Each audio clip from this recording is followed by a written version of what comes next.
project labor agreement, and negotiations have not started. But that is a document we can provide to the members of the. So to be clear, there is no agreed upon document at this point, or even proposed agreed upon document. Correct. That's correct.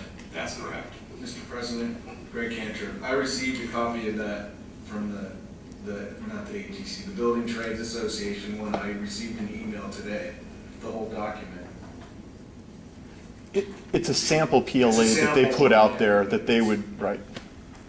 And I guess that's what I'm trying to come to grips with, is it an official document that we are making reference to here, or is it what we think it's going to be? I'm not being critical, I'm just trying to understand the facts. I think it's unofficial, but it was sent out via email today. Sent out by whom? I think someone from the AGC sent it out. Okay, but not from the, in council we're talking about, there is no official, there is no official document. That's the point that I'm trying to clarify. That is a correct statement. There is no official document. We got a document from San Diego Building Trades. There are a number of samples that are out there. I wouldn't give any more significance to that document than to the SDUSD project labor agreement, or the LA Community College District, or the San Diego Water Authority, or any of them. It is a sample as I see it. Glenn Hillegas, the district is negotiating with the building trades, correct? They're the negotiator? We will be, yes. But Mr. President, if there are samples that have been referenced, I'd like to see a sample. I've never seen one. I'll give them. And maybe we could just get that up on our website, right, so we can see what we're Okay, thank you. So next, sorry. Mr. Pro Tem, Stuart, do we have some sense of when the board is considering this again, or is there any Board of Education action items on this forthcoming that you're aware of? Yes, we've been directed to start negotiating with the Building Trades Council very, very quickly. What's this happening? Well, Mark has invited the Building Trades to comment on a possible schedule to start sometime this month. This month. Yes, and I haven't heard back from them.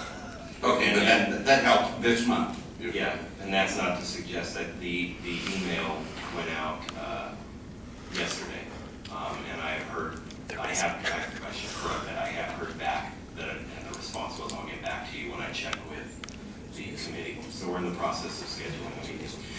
Okay, I think, no, I'm sorry. Comment. This month means in the month of April, which is essentially 8 more days. And 5 working days. This is great. What? Correct. 5 working days? There's 5 working days left in the month. Okay, next. I would like to invite Mr. Eric Christensen, and just a general reminder, would you please state your name and your address, please? Board President, fellow Bond Oversight Committee members, my name is Eric Christen. I'm the Executive Director of the Coalition for Fair Employment Construction, 13825 Kirkham Way in Poway. I represent an organization that was formed 11 years ago solely to oppose project labor agreements. This organization has on its board both union and merit shop organizations alike. That's how much they view these agreements as a threat to the construction industry in the state of California. They have paid to solely create an organization dedicated to fighting them. I'd like you to keep that in mind when you hear what you're going to hear on project labor agreements. I've been one of the people that's been inundating you with a number of material over the course of the last week or two. I will continue to do so, and I apologize for that, but I feel it's important that you educate yourself on this very important, and in fact, the most divisive issue in the construction industry in America today. The 3 items that I've sent you recently, and I will leave you these hard copies as well as what I've emailed you, so you can review them after the meeting. The first item is a list of bond oversight committees that have taken positions on the PLAs. The ludicrous advice that you've been given by staff, legal counsel aside, apparently that advice was not heeded by the five bond oversight committees in the state that have taken positions on PLAs. They do in fact view as their purview PLAs and the impact they have on bonds that are bonds that have been passed in the state. There have been 5 bond oversight committees that have taken positions. What's remarkable about them is that their unanimity has been against project labor agreements. I'll just highlight some of the comments from each, and again, I will leave this with you and I've sent it to you via email. The committee was not convinced that adoption of a PLA would improve the efficiency of the expenditure of Measure F funds. The Oversight Committee therefore requests the Board of Education refrain from adopting a PLA for Measure F. That's the San Jose Unified School District Bond Oversight Committee. Fairfield Sassoon Unified School District Bond Oversight Committee voted unanimously to recommend against approval of the PLA. The Mount Diablo Unified School District voted 15-1 against the PLA. Sacramento City Unified School District produced a 15-page report opposing the PLA. And the Chabot Las Positas Community College District voted 4-2 to oppose the PLA. Mr. Stump, I'm sorry. let's respect our speaker, please. That's okay, no problem. So I'm leaving this with you. I believe the unanimity of all 5 of these that have taken positions, and you say only 5. Fortunately, of the 1,000 school districts in the state, only 14 have decided to engage in this descent into economic madness, and that's why only 5 have taken positions, but 5 have come out against. What I've also sent you are a summary of the studies that have come out opposed to PLAs, of which there have been 12. And finally, I'm the one that sent out the proposed PLA. And let me be very clear, what I mean by proposed PLA is what the unions have submitted with language for the Unified School District. And it is a template that they use. Thank you. If you've seen one PLA, you've seen them all. Thank you very much. Thank you. Next. I would invite Mr. Russ Thurman, please.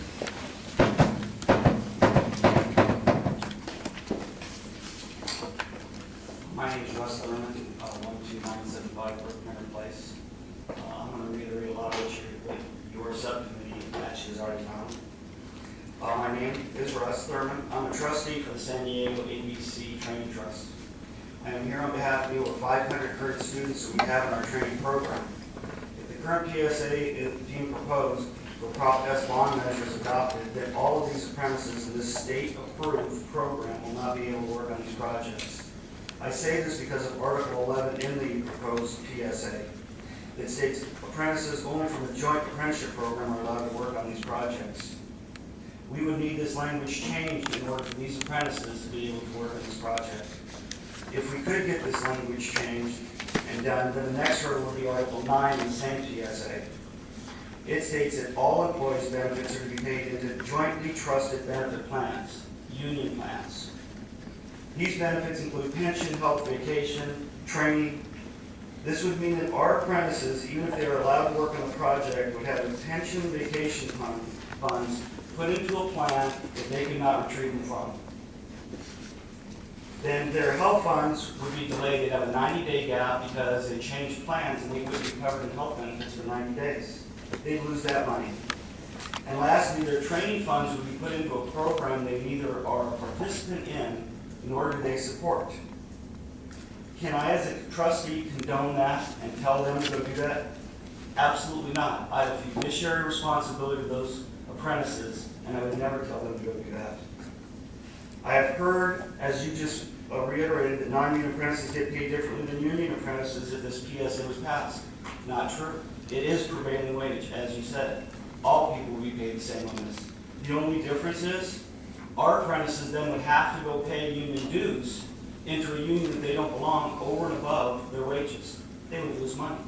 Not to mention all the benefits that I already mentioned above.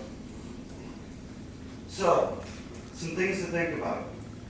Would any of you or anybody on this school board approve a measure that would ban blacks from working on the jobs? Would you ban women? Would you ban veterans? Why? Why would this PSA discriminate against a group that has all those people inside of it, those apprentices in non-union programs? I don't believe this is 1909, this is 2009, we need to move on. Also, these apprentices that I talked about are real people. We've invited school board members to our training. We will invite all of you to come to our training. We will have you meet apprentices that live in your district, graduated from the high school.